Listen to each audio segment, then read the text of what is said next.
Muy bien, 10 de la mañana, 6 minutos, 17 grados la temperatura y como lo habíamos anunciado tempranito cuando arrancábamos Arriba Gente, hoy es día de la columna de Cristina Hernández, columna que hablamos habitualmente sobre temas de fisioterapia. ¿Cómo te va, Cristina? Buen día. Buen día. Bueno, a ver, Humberto temprano decía y enunciaba la columna de hoy que es lumbociática y qué hacer para evitar.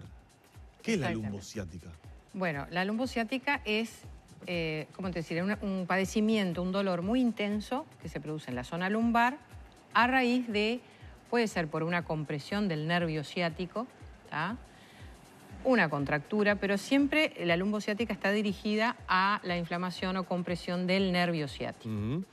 Yo traje una imagen hoy para que podamos ilustrar un poco qué es, dónde está el nervio ciático. Es el nervio más largo del cuerpo humano, ¿tá? Y nace en las raíces nerviosas de la columna a nivel lumbar, entre la cuarta quinta y la primera sacra. Discurre todo por la parte posterior y parte media del glúteo, parte posterior de muslo, y después a nivel de la pantorrilla se divide y ahí va a inervar parte anterior, pie, parte posterior de la pierna hasta el talón. Es un nervio mixto. ¿Qué significa que es mixto? Que conduce tanto es un nervio motor y sensitivo, o sea, se influye en los movimientos y en la sensibilidad de la pierna. Es un padecimiento muy común porque es un nervio que está en una zona muy agredida a veces, posturalmente hablando. Hay movimientos, por ejemplo, levantar el peso, inclinándose hacia adelante, mucho peso. Por ejemplo, torsiones desmedidas. Cuando hay una debilidad muscular, por ejemplo, cuando hay debilidad muscular abdominal, que hay un vientre prominente, que la columna se lordotiza, o sea, que se aumenta la curvatura lumbar, se pueden producir discopatías, por esfuerzos, una hernia de disco, y ahí puede ser que el nervio ciático sea tocado, como se dice, ¿verdad? Claro. Entonces, es muy importante tratar de, posturalmente hablando, tratar de evitar de que esa zona, de que esas vértebras por donde sale el nervio ciático, sea agredida o que por lo menos conserve su morfología para evitar que el nervio se comprima, ¿verdad? También existe lo que... ¿Qué podemos hacer entonces como para contener eso? Claro, hay muchos ejercicios y muchas formas que hemos hablado en otras oportunidades en cuanto a la postura. Otra cosa que quería mencionar antes de responderte es que también se habla de lo que se llama la falsa ciática.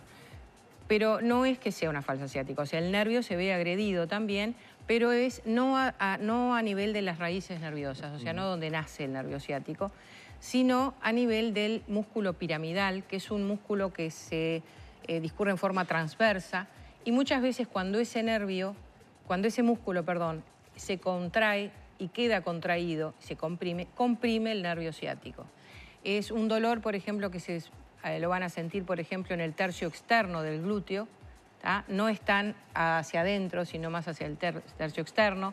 Se localiza casi exclusivamente en el glúteo, mientras que cuando hay lumbociática a raíz en la zona del nacimiento del nervio, el dolor puede discurrir hacia toda la pierna, ¿tá? En el caso de que sea por el músculo piramidal, bueno, se trataría con una elongación de ese músculo y evitar la inflamación del mismo para que el nervio se vea libre, ¿verdad? Cuando una persona padece de lumbociática, que generalmente puede ser por una hernia de disco, como decía, por un esfuerzo, ¿no? El médico indicará la terapia analgésica, el reposo, cuando el nervio está inflamado, hay que hacer reposo, quedarse un poco quieto, ¿sí? Pero cuando pasa ese periodo inflamatorio y la analgesia fue suficiente, se pueden hacer ejercicios para, digamos, descomprimir el nervio y ayudar a que esas vértebras de pronto se separen un poquito y liberen. En algunos casos es posible, en otros no. Ya cuando la discopatía es más severa, hay otras metodologías, inclusive hasta quirúrgicas, ¿verdad?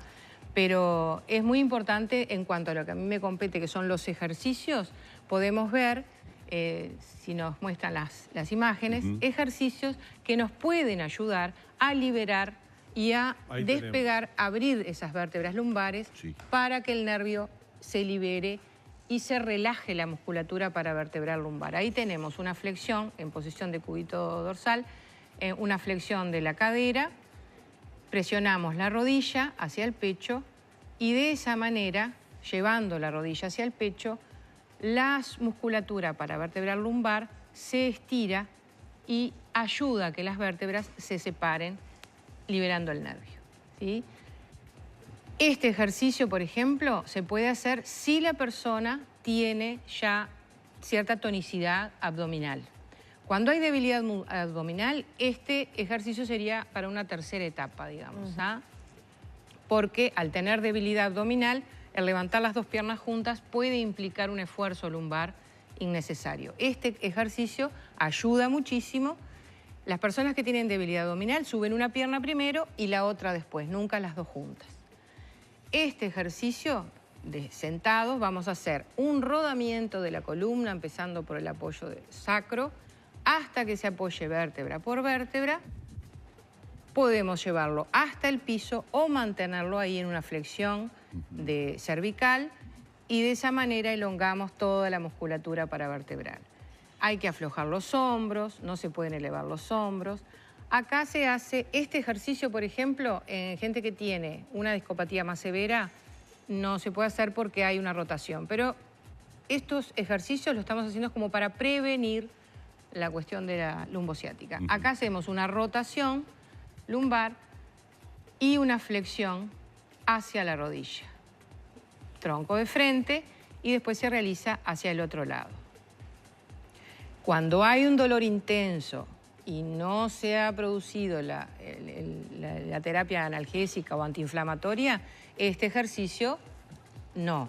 Estamos hablando que estos ejercicios son para evitar que la zona lumbar se lordotice y pueda presionar el nervio. Acá tenemos el famoso lomo de gato, donde se hace una extensión cervical y extensión de toda la columna sin presionar demasiado hacia abajo.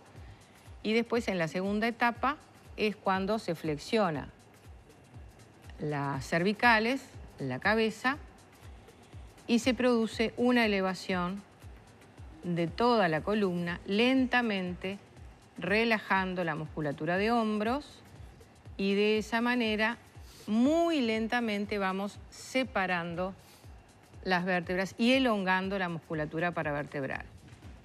Se mantienen unos segundos, 15, 20 segundos la posición y se desciende nuevamente. Perdón. Acá hacemos una extensión de la columna, relajando los músculos. Acá tenemos una flexión lateral. Eso se debe hacer con las piernas bien separadas, de manera de estabilizar la cadera y conducir las vértebras lateralmente, una a una, hacia un lado y otro. Fíjense que las cervicales también acompañan el movimiento de la columna dorsal y de la zona lumbar. Si hay padecimiento lumbar, este ejercicio se puede hacer proyectando un poco el tronco hacia adelante, presionando los abdominales, de manera de aislar, digamos, la zona dolorida, ¿verdad? ¿Estos ejercicios son de alivio o también generan, digamos, fortalecimiento de los músculos para prevenir? Ahí está. Estos ejercicios ayudan a prevenir, ¿tá? Pero cuando hay sufrimiento, ¿tá? Después que se pasó la etapa inflamatoria, que se hizo reposo, porque lo más importante es que la musculatura tiene que reposar y tratar de liberar el nervio, relajar esa musculatura. Después de ese periodo se puede hacer ejercicios como el primero que veíamos, acostado, presionar la rodilla sobre el pecho. Eso es un ejercicio que alivia muchísimo, ¿tá? Pero va a depender de cada persona, de cada caso, de a qué nivel, o sea, hay que estudiar cada caso para enfocar la receta gimnástica adecuada a cada persona. Ese ejercicio que decía es posible que lo puedan hacer cualquier persona que esté dolorida o que haya estado dolorida. No en la primera etapa. La primera etapa es de quietud, analgesia, relajación muscular y después, en todo caso, tratar de elongar ese músculo que ha estado presionando el nervio. En la próxima, cuando venga la próxima vez, que me gustaría hablar de lo que hablamos la falsa asiática. Cuando se comprime o se contrae, perdón, se contrae el músculo piramidal. que muchas veces hay gente que dice, ah, sí, el nervio ciático está presionado, pero no por las raíces nerviosas a nivel lumbar, sino por una contractura a nivel del músculo piramidal. Muy bien, queda pendiente entonces esa charla para, bueno, una afección que es mucho más común de lo que aparece y es tremendamente dolorosa, sí, es muy invalidante como dice Cristina. Muchísimas gracias. A ustedes. Nuestra fisioterapeuta de cabecera, Cristina Hernández, en la mañana de Arriba Gente. Nos vamos a la pausa, venimos enseguida, hoy tenemos cierre musical.